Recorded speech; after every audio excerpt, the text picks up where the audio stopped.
Hi everybody, I am Not Your Average Joe, otherwise known as the writer Mataris on fanfiction.net. This is my lovely wife Rebecca, and we're here today to answer your questions, comments, and concerns for the story Saiyan Tale, specifically Chapter 20, which was released on Easter of 2019. So, I skimmed some of them, and I have now received the longest review of all time. This guy, Saiyan, holds the record now. He actually broke the word limit on a single review and actually had to extend it to 2 of them. So, I don't remember exactly what he said because I just skimmed it because I was like, how long is this thing? Yeah, it's a novel. So I'm very interested to see what he had to say about this. All right. So, let's get into it. Though, we have R Hatch 89. Awesome update, smiley face. Thanks, dude. Appreciate it. Joe Clone. Okay, wow. Lots of bombs dropped here. Universe 17? That makes me wonder if your other stories take place in alternate universes. Which one is Fire Sword part of? Star Sword 2, The Red Swordsman Shattered Fragment, Legacy of Korra. All that aside, it's great seeing that what Azra is capable of. Hey, why does she use her human name if she's so Saiyan-minded? Shouldn't she call herself... Shouldn't she call at least herself Janora? And what was that power she used? Ultra Instinct? I didn't expect this outcome at all. Wondering what she'll add to this story. Awesome chapter, as always.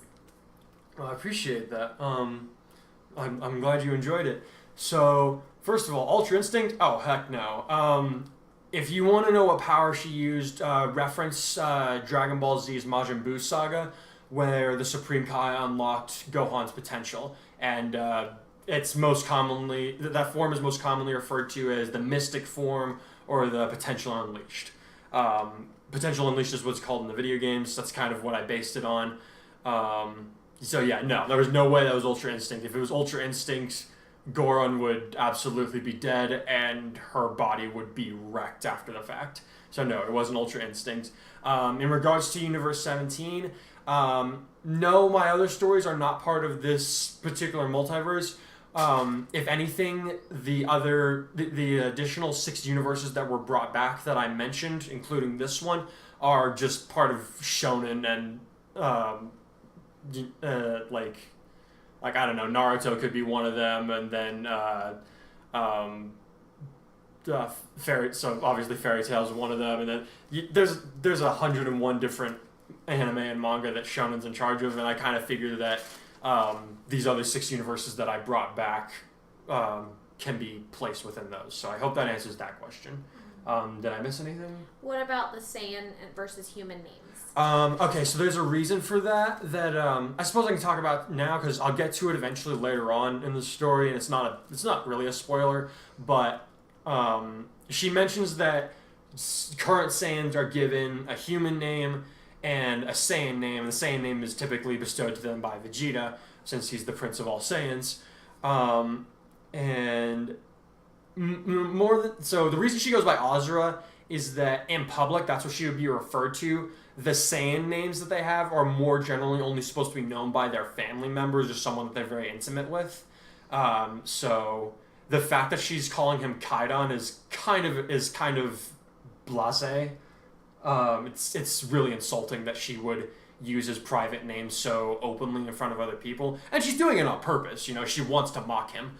But she wants to get under his skin. I don't think that would be mocking per se. I think it's more. Well, she knows it'll get under his skin, so she is mocking him. There's a difference though, because she wouldn't disrespect her Saiyan heritage by using it to mock someone, but she would use it to get under his skin because she doesn't think that he is fulfilling. That's true. What he needs to do. That's true. Okay. Really quick though, I know we're doing this backward. Can you refresh our memory as to what this chapter is about? Because I'm like so far ahead that I don't know what. So this chapter is the one where Carbuncle showed up, wrecked the guild hall, and Azura showed up with them. Okay, she and Goron had their fight over the sky, and then Kana ended up trapping her in a card, which I thought was kind of an interesting twist on it. I forgot about that. Because it's something that she's capable of doing, I think, and kind of gives her a little bit of a chance to shine because I've put her through the ringer a little bit. Like I mentioned before, I love the potential of her character, and I think that this was one of those moments where she could definitely fulfill her potential. From there on, the Supreme Kai of Time shows up. Goran has a little bit of a panic attack because he thinks he's in trouble again, but it's Azra. She gets banished there, and Goran's like, so you're banishing her here, which is punishment for her, but you're also kind of punishing me at the same time. She's kind of like, yep, bye.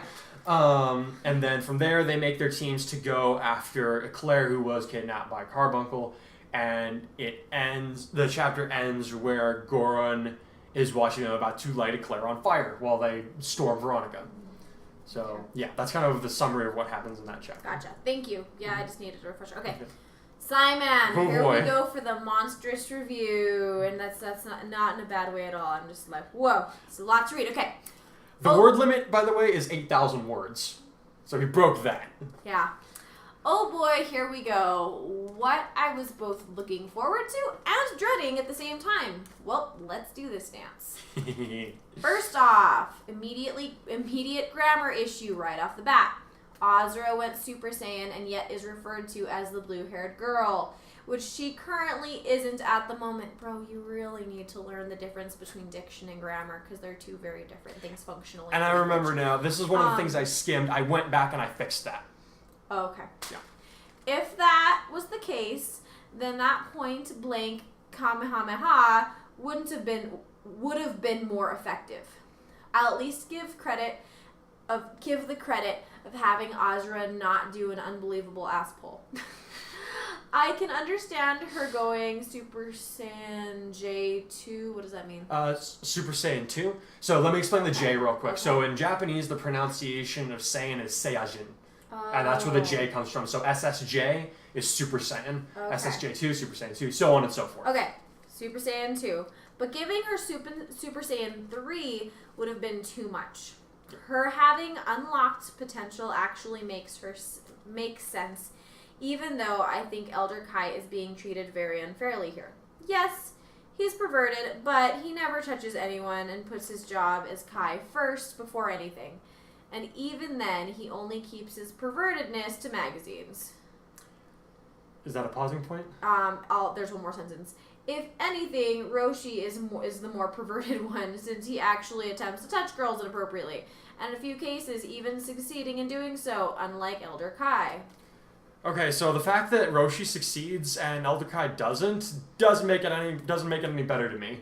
Yeah. Elder Kai saved the Earth on the premise that he would get to make out with either Goku or Vegeta's wife, and Vegeta was not having it, and that's why that didn't happen. But yeah, not cool, dude. So I've never been a fan of Elder Kai because I'm not a fan of Roshi either. Like, yeah, yes, he taught Goku and Krillin a lot of valuable lessons, but I'm not a fan of his attitude towards women. Yeah, that's the thing. A perv is a perv, whether he is a closet perv or an outward perv. Yeah, I don't. Sorry to break it to you. Yeah, that's the way it is. Doesn't make it any better. And he and in the game, if you talk to some of the female time patrollers, especially toward the beginning, they talk about how he tried to make a grab at them and they didn't like that. So I'm just like, yeah, I don't want this guy part of the time patrol, and I have power in this universe, so I'm gonna make that not happen. Yeah, that's not a character. So I subbed him out. Cool with. So what I did for that was real quick. Elder Kai got booted out. Supreme Kai of Time talks about that, and she brings in King Kai from an alternate timeline where his galaxy got blown up. So and Goku basically begged her to let him have the job. Yeah. So I'm like, he seems like a much more temperate second in command. Yeah, you know? that works. It's more reasonable, but yeah, that's the thing. As with human nature, thought life always leaks into real life, whether you like it or not. So, Anyway, moving on. It was a so-so fight. Once again, being mostly beams and less strikes overall. But there were also too many instances that were utterly pointless, not utilized, or just not explained. First one. Azra brought up a Saucer blade? Saucer blade? Sazu what? Saucer blade. Saucer blade. See, I don't know what I'm talking about. Keep going. For no reason at all. And it was never used. even if it was off screen, used as we don't see it used when initially activated. There was no reason for there to be a moment of her activating it at all. Second, Kaidan might as well have been trying to use Super Saiyan 3 to hide behind and bluff Azra. If he actually wanted to be on the offensive, the second transformation was... Sorry, I keep losing my spot because this is such a ridiculously long paragraph. And it's not in the... Oh, man. The font on this site is hard to read, too. For me, because I'm dyslexic. If he actually went on the offensive... Sorry, this is like the longest sentence I've ever seen, so I'm having to like... Whoa. Okay. Congratulations, man. You broke my life. Second, Kaidan might as well have been trying to use Super Saiyan 3 to hide behind and bluff Azra if he actually went on the offensive. The second the transformation was completed, he would have won and then gotten back down before Eclair was kidnapped. Instead, he's simply floating there, and it was like, please go away, and did nothing. And comparing Super Saiyan 3 to Grade 3 Super Saiyan, saying it's worse than it is. Keep going, I'll explain that later. The most absurd thing ever.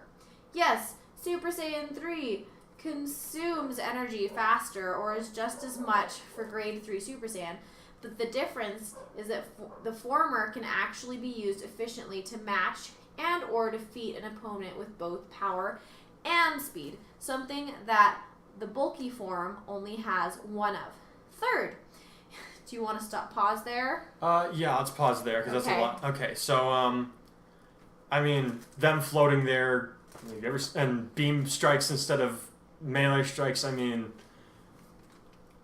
it depends on your fighting style. I mean, I designed both these characters. They more often use beam strikes because, I mean, I've always thought it's smarter to fight from a distance than it is to get in close. But you know, if you know how to fight, it's good to know how to fight up close, such as where Azra knows how to use. By the way, it's the Spirit Blade based off Vegeto's move, not the Saucer Blade from Jace, although I suppose that's just a little bit of nitpicking on Correct me if I'm wrong, but I feel like fighting up close is better when you're trying to avoid damage to the surrounding area. Yeah, but they're way up in the air.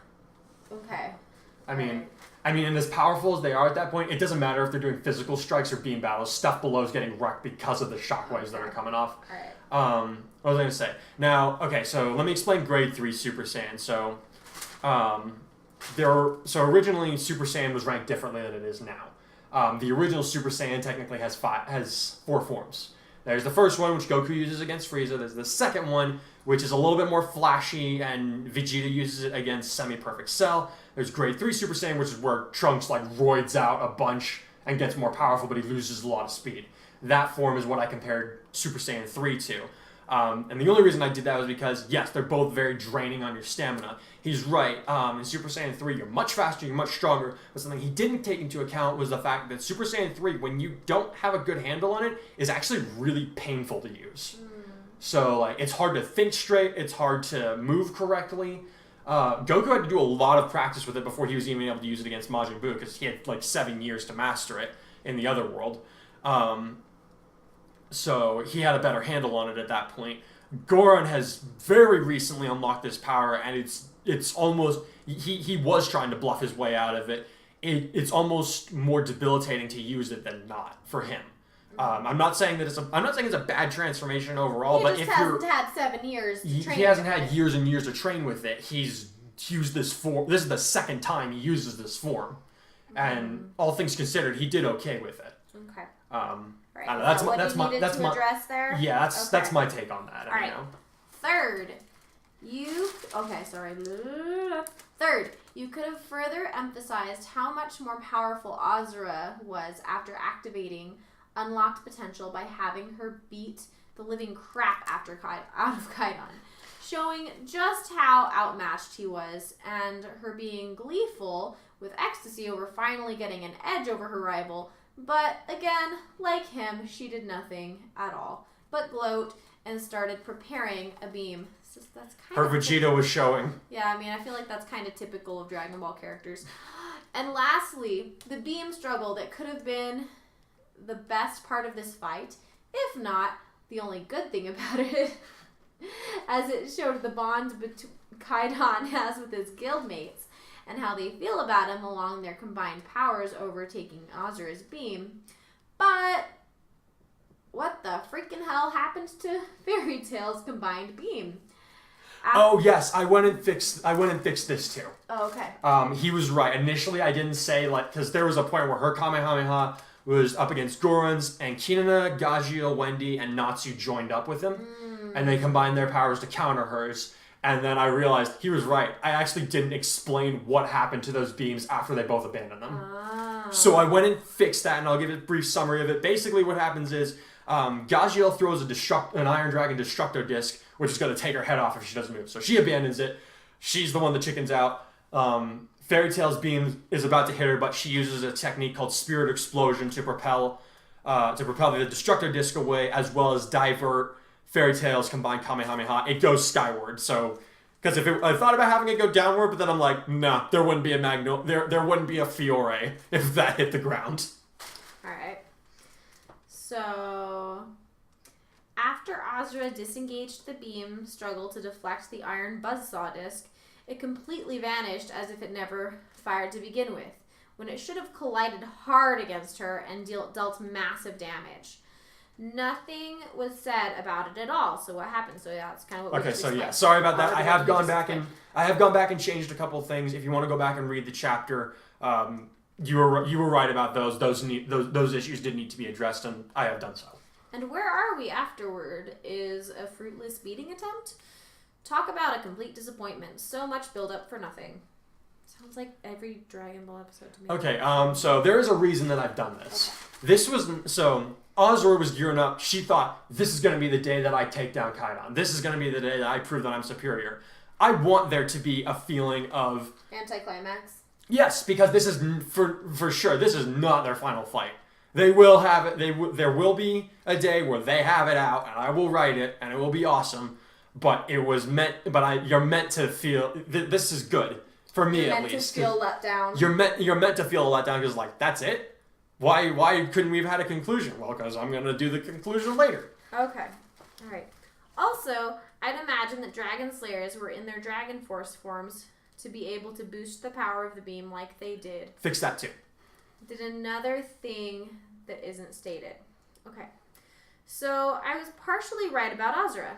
Same grandfather, but different timeline versions. Oi.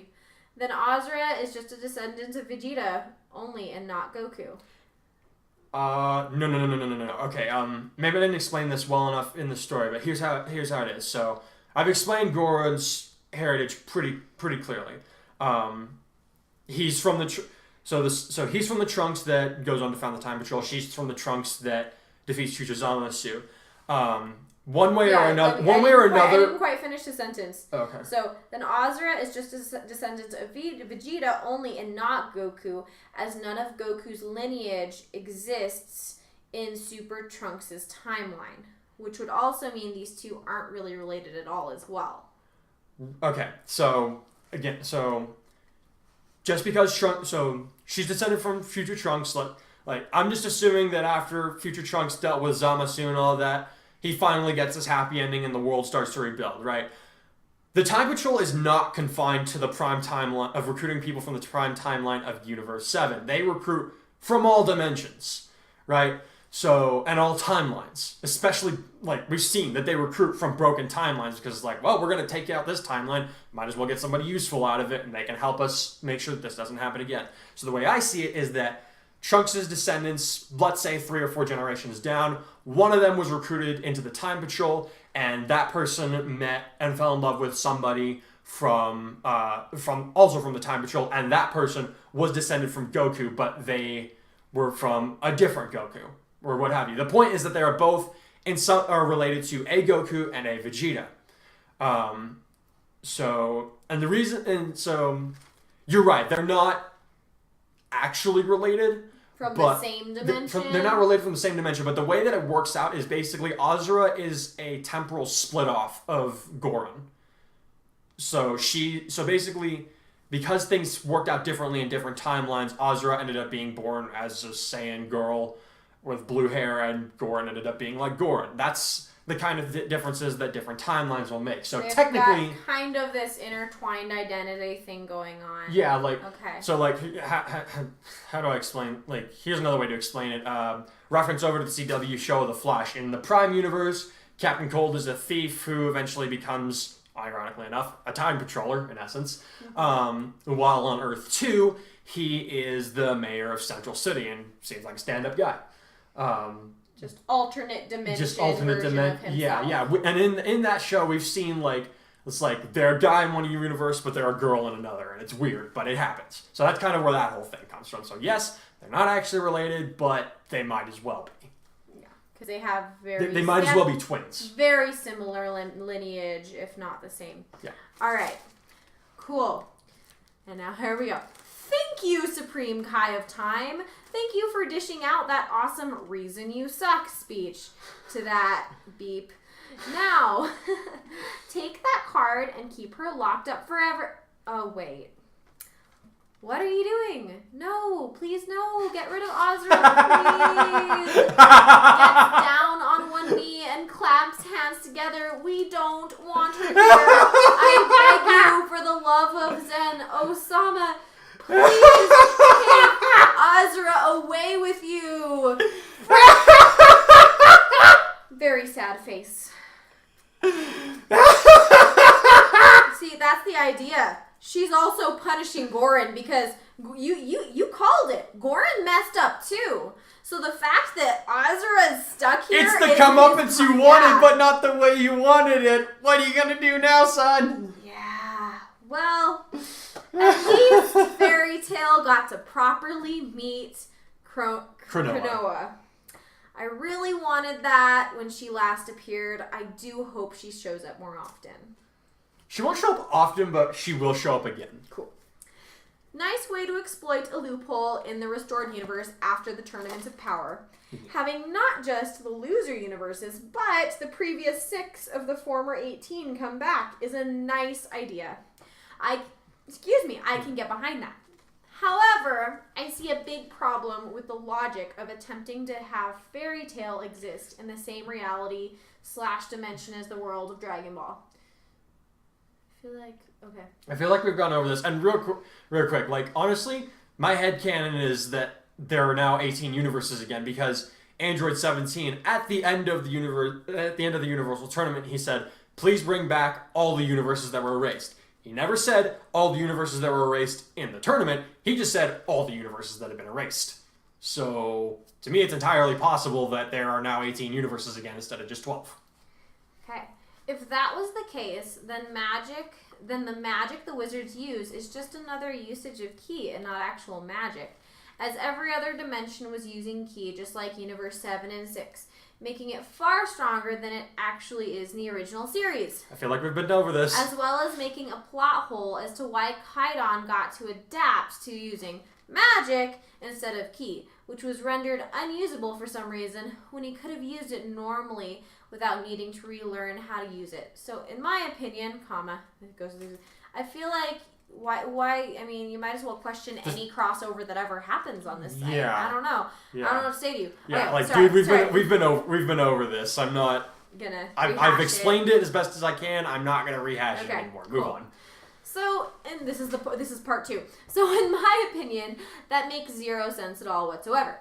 If anything, what makes far better sense is that the world of Dragon Ball isn't the only history that the Time Nest looks over. Well, like, yeah, that makes sense. I mean, why can't I've stated that in this story and multiple times on these reviews that the Time Patrol looks out over all of the universes. Yeah, so obviously, they're not bound to just one set of rules since there's different universes. I mean, anyway. The Dragon Ball Universe games, of course, they're going to primarily focus on Universe 7 because that's where all the heroes are from that the game focuses on. It would be really annoying to write all that code to do. That's why Jump Force is a thing. Yeah. So, if anything, what makes far better sense? I already said that. Sorry, I lost my place. If No problem. anything, what makes far better sense is that the world of Dragon Ball isn't the only history that the Time Nest looks over, and that every anime is also history that the Time Nest contains, but in a separate realm from the other series. Yeah, that's basically what we just said. As stated in Xenoverse 2, Toki Toki's eggs create entirely brand new histories. So, One Piece, Naruto, My Hero Academia, JoJo's Bizarre Adventures, Pretty Cure, Soul Eater, Fate, Stay Night, Gundam, Sword Art Online, Overload, No Game No Life. Sorry, Yuki Yuna is a hero, and so much more anime, manga, and even video game series and more could all exist at once in the Time Nest. And the Time Nest manages all of them, even Marvel and DC Comics multiverses. No. I wouldn't we're go sticking that to, far. we're sticking to anime. With Fairy Tail being one of these said histories, and its realm dimension having its own rules, like how Kaidon had to trade key magic when he was implanted in his alternate. Congratulations, you just figured out what the idea was from the beginning. Yeah, man. Okay. I love your reviews and everything, but I'm pretty sure that's you're kind of stating the obvious, but that's okay. You're allowed. All in all, this was kind of painful to read. I at least didn't come out of this broke or outraged at all, unlike the last chapter. So there's that. I guess Why would you come out broke? Would you donate to Patreon? Sorry. Which I can guess means that this chapter was a bit better than the previous, despite my long list of negative criticism for this chapter. But once again, I still look forward to what's in store, while I won't be seeing Azra stay long term for the time being. I can at least see where this will lead, with her being part of the main cast. So keep it up, man. Can't wait to see more down the road. Oh, man, we get mixed emotions from that, man. Yeah. Well, I mean, that was a long review, but yeah, I mean, he ended on the note. I enjoyed it more than the last chapter, so that's good, I guess. We know he cares because I think it's one of those relationships where we know he cares because he gives us a hard time. Yep. he kind of beats you up every time with his words, but well, then I'll just pull a Saiyan and come back stronger every time. Okay, clearly you're doing your job if he's getting this emotional about it. I mean, I feel like one time I was reading a book and I just became so furious and I threw the book and Joseph's like, "What's your problem?" And I told him how angry I was that the story happened a certain way, and he's like, "Okay, good. The author just did his job then." And I was like, "I hate you." But it's true. The author's supposed to get you emotionally invested. I imagine that I've done that. Yeah, it's entertaining and it gets you. It's engaging. You're now thinking about something else than real life. So cool. If you can channel those real life emotions to something that's not real and get them out somehow, cool. Hey, is it healthy? I don't know, but hey, we all do it, so it's good. This is what we do as fantasy nerds. Okay. How many more? There's just 2 more. Okay. And I don't think I can pronounce this one. I think you need to help me with this handle. Yushindeshi? Yushindeshi, yeah. Yushindeshi. Sorry, guys. I'm broken. Nice chapter. Cool. Thanks. Well, thank you. Majin Lightus. Great chapter, mate. That fight was great. I could see it happening. And unlucky Gorin. That's all I have to say. Yep, like we said, it's just as much a punishment for Gorin as it is for Azra. So, yep. I mean, at least he gets to keep the world he wants to be in, but he's now got one giant pain in his backside. Yeah, he's now bound to. He has a Super Saiyan-sized pain in his backside to deal with. So, and that's it for chapter 20. So. I can't believe I've got that many chapters out. I can't believe that I've been doing this for over a year now. Yeah, it's gone by really fast. Being a stay-at-home dad makes it faster too. A little bit, yeah. Yeah. So which is nice because this is actually his form of income right now. Because I'm teaching, he's doing this, and taking care of baby. So it's kind of incredible that he's writing and doing dad stuff and cleaning and cooking. It's kind of awesome. He's like Superman over here. Apparently I'm a fairly good cook because I've yet to make a meal where people are like, "Nah, man, I don't want it." Yeah, I'm pretty sure my daughter likes your food better than mine. That's because she's your daughter and she has your tastes, and that's fine. She's mine too, but apparently doesn't show. Oh, well. Anyway. I considered doing the tangent. I considered doing chapter 21 at this point, but I want to give some time for more people to lay down their reviews. I will be doing that video closer to the release of chapter 22 of Saiyan Tail, which will be out by the beginning of June. And yeah, and just a quick reminder, that poll for which fusion is going to happen, Natsu and Gajiel or Junior Jane and Lizana, I'm going to shorten the timetable a little bit. I'm actually going to draw it back a month. I'm going to shorten it to you have until June 1st to put in your vote. Right now, Mira Jane and Lizana are still in the lead, but not by as much as they were before. So if you guys want to see Natsu and Gajiel team up together and see how crazy that would be, then I'd suggest you get over to fanfiction.net and put in your votes. So until then, thank you so much for all of your comments. We have a lot of fun doing this, and we will see you next time. Take care, guys. Bye.